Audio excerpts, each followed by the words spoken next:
Éric Revel. Non, mais Elisabeth a raison. À l'origine, on parle de l'autorité judiciaire. On parle pas du pouvoir judiciaire. Ouais. Bon, alors, puisqu'on est phrase contre phrase. Des juges, hein, phrase contre phrase, la célèbre de François Mitterrand, ils ont tué la monarchie, les juges, ils tueront la République. Mais vous savez pourquoi le débat est sain? Vous savez pourquoi le débat est sain? Parce qu'en fait, ça ne touche pas n'importe qui. C'est un ex-chef d'État, Nicolas Sarkozy.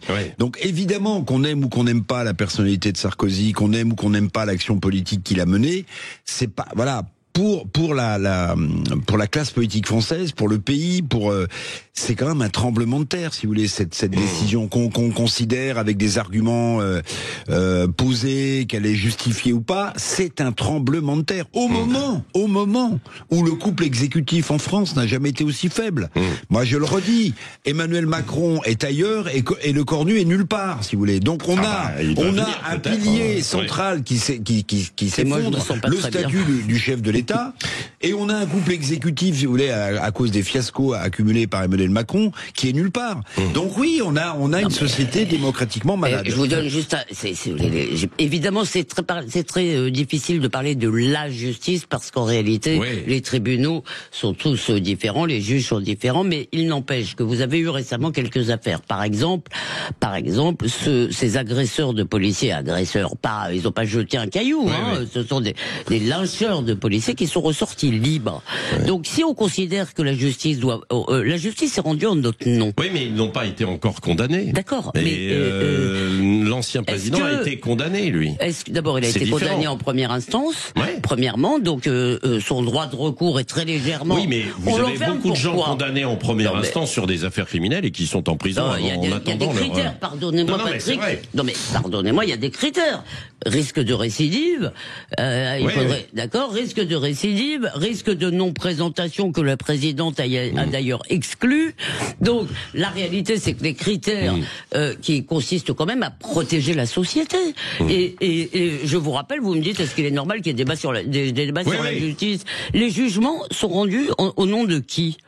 En notre nom. Oui, c'est vrai. Bon, il y a Ludovic qui dit, de manière générale, si l'autorité judiciaire s'affaiblit, la démocratie s'affaiblit tout autant, mais il faut travailler sur l'indépendance de la justice, principe indispensable, évidemment, pour notre État de droit. Allez, 8h40, j'évoquais tout à l'heure ces deux enquêtes ce matin qui se télescopent un petit peu, d'une part sur les étudiants et les malaises, un tiers qui aurait des problèmes entre guillemets psychologiques et donc qui voudraient abandonner leurs études, pour certains, ce que vous avez dit, Éric Revel. Et puis de l'autre côté, un baromètre, moi c'est pas moi qui le dis, un baromètre qui envisage d'arrêter leur qui envisage. Non mais il y a un petit malaise quand même, quoi, non? Vous n'êtes pas trop d'accord avec ça, Elisabeth? Enfin, pas d'accord. Si, vous faites le constat, Elisabeth. Je pense que les étudiants sont des flemmards. Je suis pas en désaccord avec des faits. Si vous voulez, je suis pas assez. Donc, je prends cette information comme une information, c'est que des jeunes se disent effectivement tellement mal dans leur peau qu'ils pourraient même pas étudier. Bon, je ne dis pas qu'il n'y a pas des difficultés, mais primo, j'en ai un peu ras-le-bol. Ça fait 4 ans qu'on tient sur le Covid en expliquant tous les maux du monde par le Covid. Les gens qui avaient 20 ans au Covid, ils ont maintenant 25, ils sont plus étudiants. Et entre nous, je vois plein de gens autour de moi, et ils ont supporté. C'est pas non plus. Il y a eu quand même pire dans l'existence. On les a pas envoyés dans les tranchées. Donc j'en ai marre de cette victimisation. Mais deuxièmement, à force de leur dire, c'est tout le monde a des problèmes, surtout les adolescents. À force, excusez-moi, un étudiant d'aujourd'hui, il n'a pas la vie plus difficile qu'un étudiant des années 50 ou 60. C'est faux. C'est totalement faux. Donc, mais il y a peut-être un climat anxiogène dans notre société. Mais oui, tout est anxiogène. Moi, j'en ai marre qu'on fabrique. La planète va s'éteindre. On fabrique une humanité à force de dire aux gens de se plaindre, à force d'encourager les gens à regarder leurs bobos qui existent, je ne nie pas qu'ils existent, à exhiber leur souffrance en permanence. On fabrique une humanité de gens fragiles, incapables de résister à l'adversité, incapables... Moi, j'ai envie de dire à des jeunes, écoutez, d'abord, s'il y en a beaucoup qui veulent arrêter leurs études, c'est peut-être parce que dans nos facs, il y a des gens qui ne devraient pas y être et qui seraient plus heureux en étant menuisiers qu'en étant en fac de sociaux. Je suis désolé. Et la deuxième chose, à un moment, je parlerai pas de la même façon des personnes âgées, des vieux, mais à un moment, moment, on a envie de dire aux jeunes, oui, c'est difficile la vie, mais t'as la vie devant toi, t'as un pays merveilleux où il y a beaucoup d'opportunités, alors bon sang, arrêtons de pleurer sur leur sort. Bon, elle est en forme, Elisabeth Lévy, elle est en forme. Hein. Qu'en pensez-vous? Alors, moi, je vais vous dire, je pense que... Alors, vous avez étudié ce baromètre. Oui, mais je pense que la crise Covid, en réalité, laisse beaucoup plus de traces qu'on ne le croit 4 ans après, Elisabeth, aussi, je le pense. Maintenant, où vous avez pas tort, c'est que parmi les explications de ce baromètre pour expliquer que le moral des étudiants est en berne, il y a des facteurs, pardonnez-moi, mais qu'on a connus nous aussi quand on avait 20 ans, quand vous mettez en avant la crise économique, quand vous mettez en avant le chômage. Mais si, quand vous mettez en avant le fait qu'il faille travailler pour payer ses études, non, alors peut-être que cette jeunesse qui a peut-être été plus choyée que la nôtre, est moins armée et moins résiliente pour affronter des chocs qui existent, mais des chocs qui ont été ajoutés aussi. Moi, j'ai du mal, si vous voulez, à mon époque, la crise écologique, on n'en parlait pas. Alors, il y a des gens qui me disent, il y a une partie de la jeunesse qui considère que c'est la fin du monde, mais parce que aussi idéologiquement on leur a mis ça dans la tête. Donc ça s'ajoute à leur stress. Vous avez dit par exemple un truc que j'ai trouvé assez juste dans votre chronique, quand vous dites, évidemment par exemple, on leur dit toute la journée que les relations sexuelles avec l'autre sexe c'est horrible, que c'est affreux, que les hommes sont des prédateurs, que les femmes sont des victimes, mais comment vous voulez que ça n'influe pas? Moi je me rappelle même sur j'ai entendu un jour un reportage où il y avait une étude sur les agressions dans les transports. Et il y a une fille qui disait, mais très naïvement, avant, je me rendais pas compte que j'avais peur, mais maintenant, je le sais. Donc, c'est vrai. Non, puis, est-ce que vous ne pensez pas aussi que sur les études, il y a quand même aujourd'hui un gros flou, c'est-à-dire qu'auparavant, quand on allait à l'université, etc., on savait que derrière, on pouvait avoir ça allait nous conduire sur un vrai travail. Aujourd'hui, on empile. Je parle à l'université, d'une façon générale, on fait psycho pour faire psycho, éco et machin, et puis après, on sait pas histoire, et puis après, on ne sait pas ce qu'il y aura derrière. Donc, Patrick, pardon, non, mais pour certains, mais parce attendez, c'est les fameux 80% du copain de. Voilà, moi j'ai fait d'Elisabeth Lévy, très longue étude universitaire. Vous voyez, moi je suis pas comme Monsieur Lecornu, j'ai une maîtrise, un DEUG, un DEA, une thèse d'État. Non, mais ce que je veux dire, pourquoi je vous dis ça?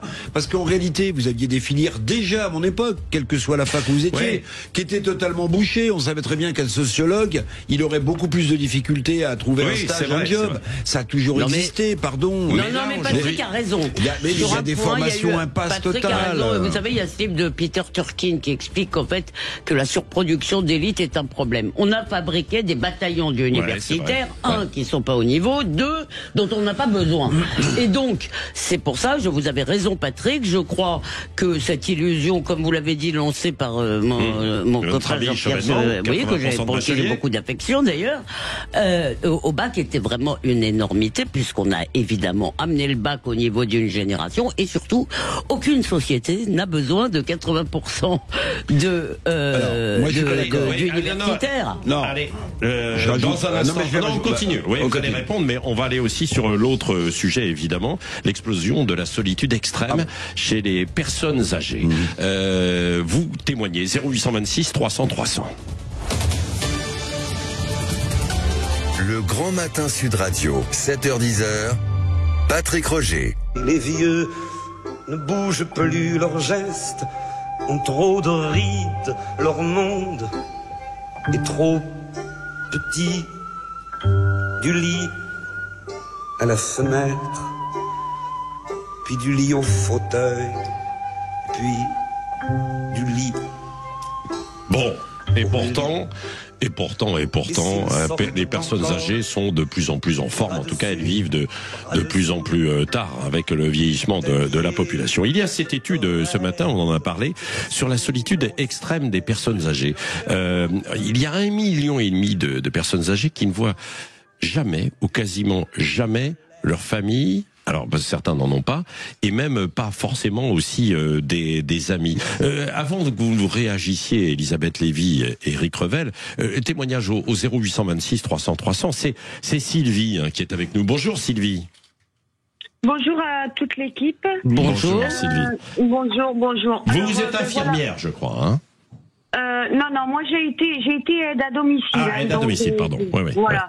Donc du coup je connais bien le problème. Si vous voulez, moi j'habite en campagne, donc c'est vraiment la ruralité profonde. Donc on a énormément de personnes âgées, essentiellement des femmes qui se retrouvent seules. Donc elles ont des aides ménagères, c'est sûr, mais ce sont les aides ménagères viennent 1 heure par jour.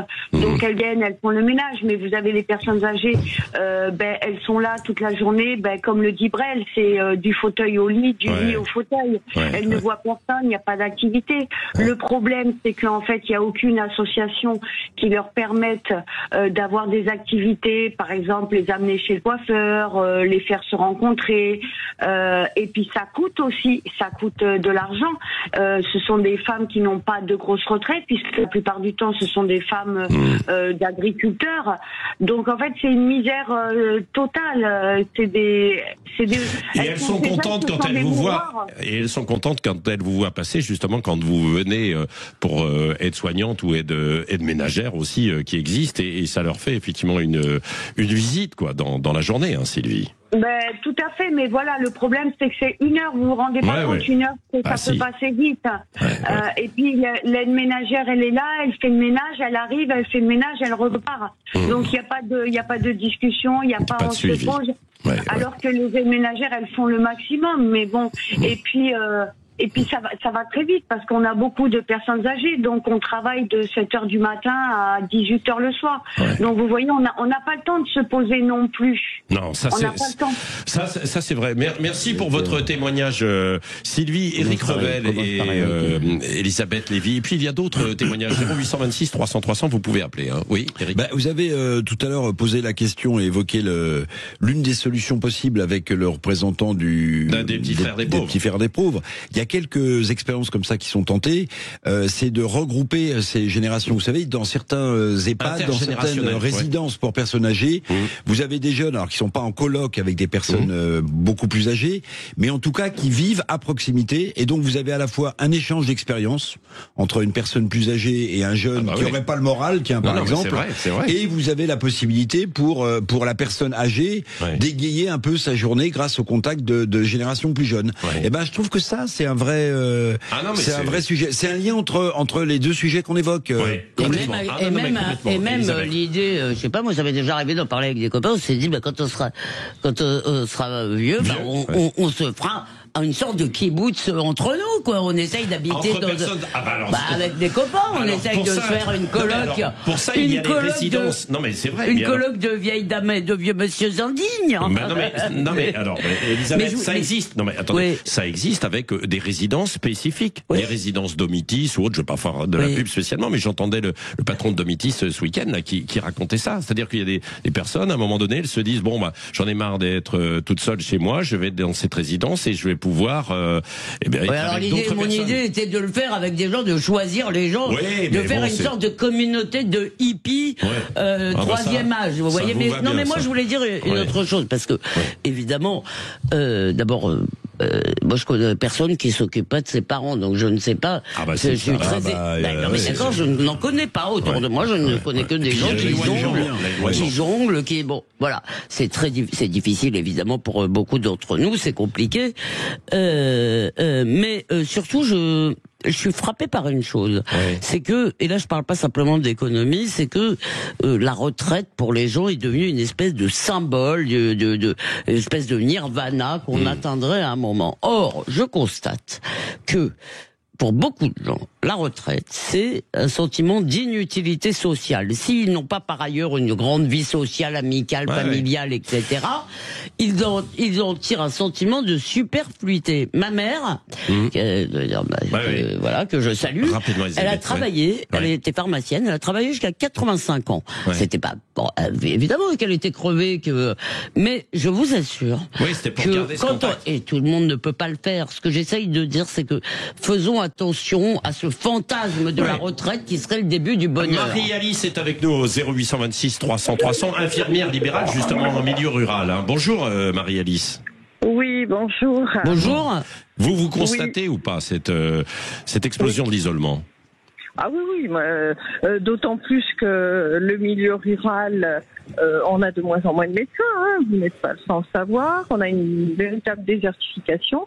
Encore ce week-end, une patiente chez qui on allait pour faire une prise de sang tous les mois, ses voisins ont constaté qu'elle n'avait pas ouvert le premier jour. Le deuxième jour, ils se sont dit que c'était quand même très très curieux. Et c'est un autre voisin qui est passé, qui a remarqué que ses poules, les œufs n'avaient pas été relevés. D'accord ? Et en fait, les pompiers sont venus, elle avait fait un AVC, elle était dans son lit depuis 2 jours. Donc on est de plus en plus dans des situations où nous, faut savoir que l'on se bat pour maintenir un lien. On quadrille le département. On est quand même une population, enfin une profession qui est tenue à l'exercice 7 jours sur 7. Même pendant les grèves, on est réquisitionné et on ne peut pas. Enfin, je pourrais vous décrire des situations. Mais j'imagine. Non, mais j'imagine. Gargantuesques. Ouais, mais j'imagine. Mais merci Marie-Alice. Alors c'est vrai en milieu rural. Vous êtes dans le Lot, hein, je crois. Mais c'est vrai également. Aussi, hein. Mais c'est vrai également en ville, hein, sur des paliers d'immeubles où les gens ne se parlent quasiment pas et ne savent même pas. Moi, je connais en fait des situations où des personnes âgées sont décédées seules, effectivement, en ville, et sans que les voisins ne le sachent. Hein. Vous confirmez, hein, Marie-Alice? C'est arrivé à Agen. Et ça, c'est un cauchemar en plus, je pense, c'est un cauchemar pour tout le monde, en fait. L'idée de comment va-t-on vieillir? Est-ce qu'on va être seul? C'est vraiment une source d'inquiétude, pour le coup, je pense, tout à fait partagée. C'est vrai. Et Eric, ce que vous disiez tout à l'heure, moi j'ai vu aussi des expériences de jeunes, et ça c'est valable aussi en ville, de jeunes qui vont, des étudiants qui vont habiter chez des personnes âgées. Bien sûr, et il y a du lien parce qu'il y a de l'échange, quoi. Qu'est-ce que tu as fait c'est-à-dire ils s'entraident. Tiens, je vais te faire un petit peu la cuisine. Comment s'est passée ta journée et tout. Une expérience partagée par une personne plus âgée.